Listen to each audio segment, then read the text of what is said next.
Watch the same man walk into 6 different rooms. Same face, same handshake, same quiet nice to meet you. And in each room, before he finishes the sentence, a decision has already been made about him, and he had nothing to do with it. Because every room you walk into runs a scan, not of your face, of your number.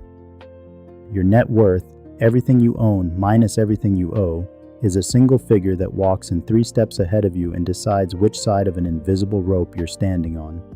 Nobody announces the rope. There's no sign.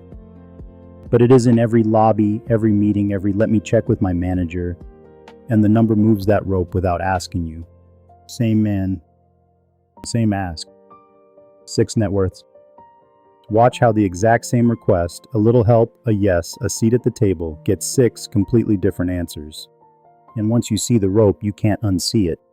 You'll notice it in how fast the email gets answered, in which table they walk you to, and whether the word sir shows up. It was never random. It was always the number, doing the sorting quietly, in a language nobody teaches you to hear. This is how the world sees you at every net worth. Let's read the rope. The first number is below 0. He owes $30,000 more than he owns. And here's the cruelty nobody warns you about at the bottom. The world's reaction to a negative net worth is not dislike. It's worse. It's nothing. You don't register. You are, to the room's quiet math, a liability walking, someone who could need something and has nothing to offer back. He asked the same request everyone in this video asks, a little help, a small yes. And the answer comes back as a soft, practiced no. The apartment just went. The loan isn't a fit right now. The friend who totally means to call back. None of it is cruelty. It's triage. The world has limited attention and it spends none of it on a number in the red. This is the loneliest rung because you can't even feel the rope. You're so far from it you don't know it's there. You just feel invisible and you assume it's about you. It isn't about you. It's about the number. And the number below 0 says one thing to every room, not yet. Think about what that actually looks like on an ordinary Tuesday. The overdraft fee that lands the day before payday, the security deposit he can't cover, so the apartment quietly goes to someone else. We went with another candidate that seems to arrive faster once the background check comes back thin. Each one feels personal. None of them is. They are all the same invisible number, answering for him before he opens his mouth. The first job at the bottom is not to be liked. It's not to be impressive. It's to claw the number up to 0, because you cannot be seen from underground. The number reaches 0. He owns exactly as much as he owes. And something small happens. He stops being invisible and becomes background. 0 is the world's default setting for a person. You exist now. You're allowed in the room. But your furniture, pleasant, unremarkable, easy to look past. Same request. This time the answer isn't a soft no. It's a distracted we'll see, a maybe that never becomes a yes. The room is polite to him the way it's polite to everyone who hasn't yet given it a reason to lean in. Here's the trap of 0, and it swallows most people. It feels like failure, so they try to fix it with the appearance of more. The finance car. The label. The number stays at 0, but the costume says $100,000, and the costume costs money the number can't spare. The world is not fooled for long. It scans the number, not the costume, and the rope doesn't move for a look. 0 is not a verdict. It's a starting line, the first honest one you've had. The move here is the least glamorous move there is. Build the first real unglamorous number in silence while everyone else is busy buying the costume. And the costume is a trap with a lock on it. Every dollar spent looking like the next rung is a dollar that can't become the next rung. The finance card doesn't just fail to move the rope, it actively holds it shut because now there's a payment eating the very surplus that would have built the number. Broke and looking broke is a starting line. Broke and looking rich is a cage. $100,000. And for the first time, the temperature of the room actually changes. This is the first rung where you stop being background and become a person the world files under, worth a little attention. It is not rich. Anyone who's been near real money will tell you $100,000 is a beginning, not an arrival. But to the rope, it's the difference between a maybe and a callback. Same request.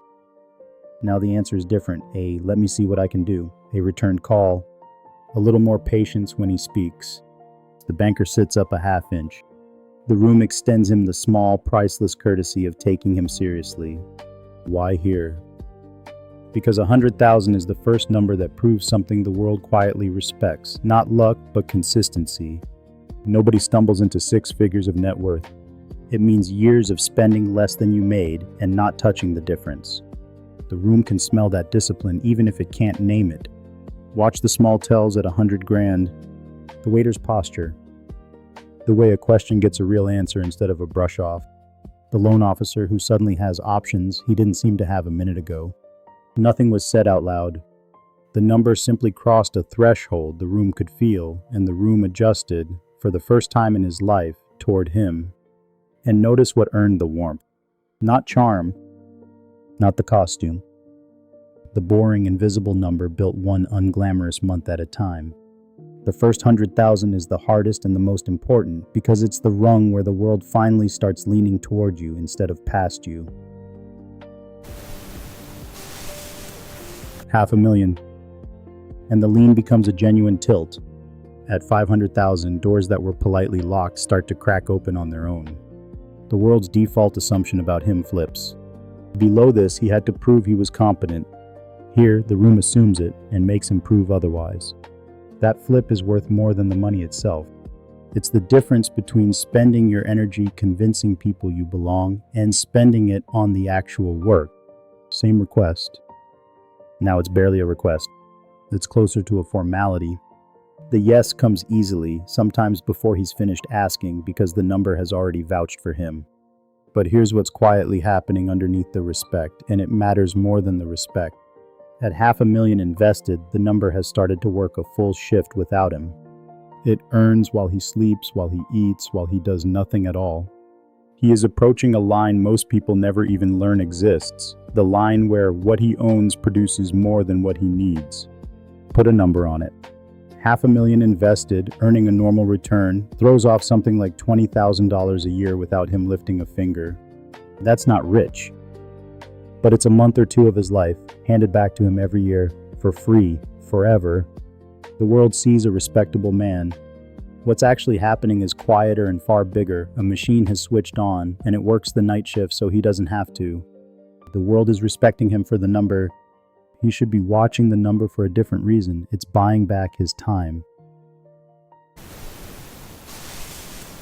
$1 million. The millionaire line, the one the whole culture is obsessed with. And at 1 million, the direction of everything reverses.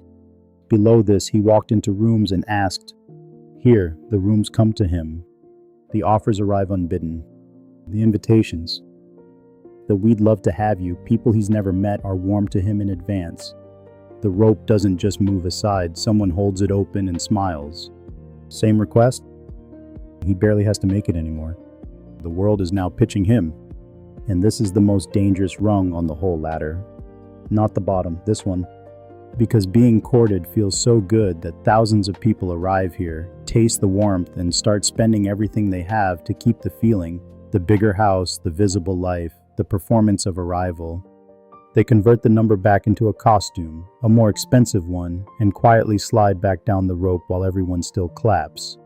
You can spot the two paths at a party. One millionaire is telling you about the watch. The other one you'd never guess has $1 because the number is invested, not worn. 5 years later, the first one is scrambling and the second one is untouchable, and the only difference was which one treated the applause as the goal. The person who keeps climbing does the opposite. He treats the million as a tool, not a trophy. He stays a little boring. He lets the world court the number while he keeps his eyes on the only thing that was ever the point, getting free. The last rung. 10 million and beyond.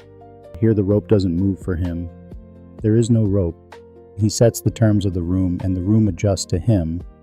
This is the level the bottom rung couldn't even imagine, where a no from him is the thing people fear, where his attention is the currency everyone else is trying to earn. But now the real secret of this whole ladder, the thing the numbers were hiding the entire way up. The untouchable person did not become free when the world finally started deferring to him. He became free long before that, the moment his number grew big enough that he stopped needing the world's yes at all. That's the twist. The deference isn't the prize. The deference is a side effect.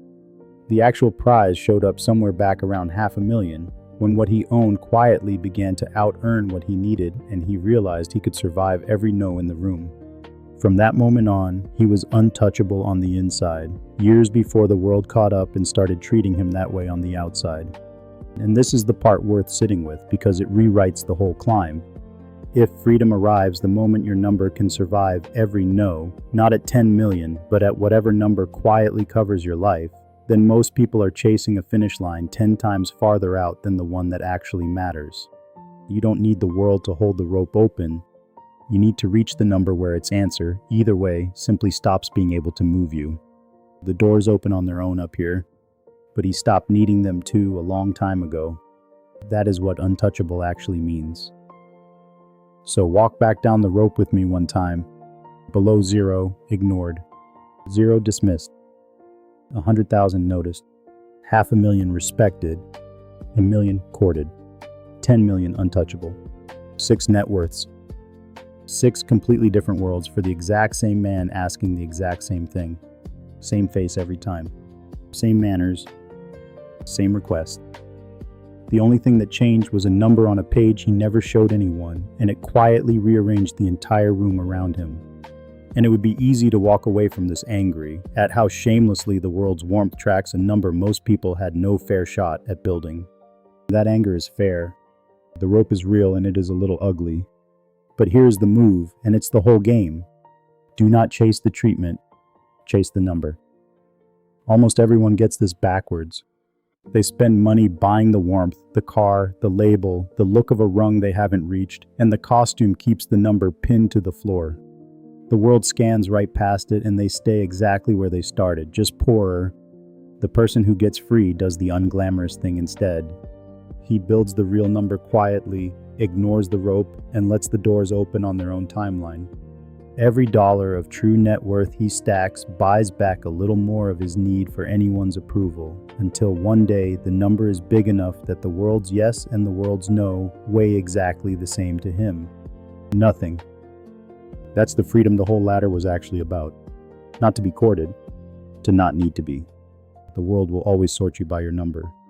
Your job is to build it in silence and stop letting the rope tell you who you are. So start where you are, on whatever rung the number puts you today, and do the one boring thing on repeat. Keep more than you spend, and put the difference somewhere it can't be worn. Ignore the rope.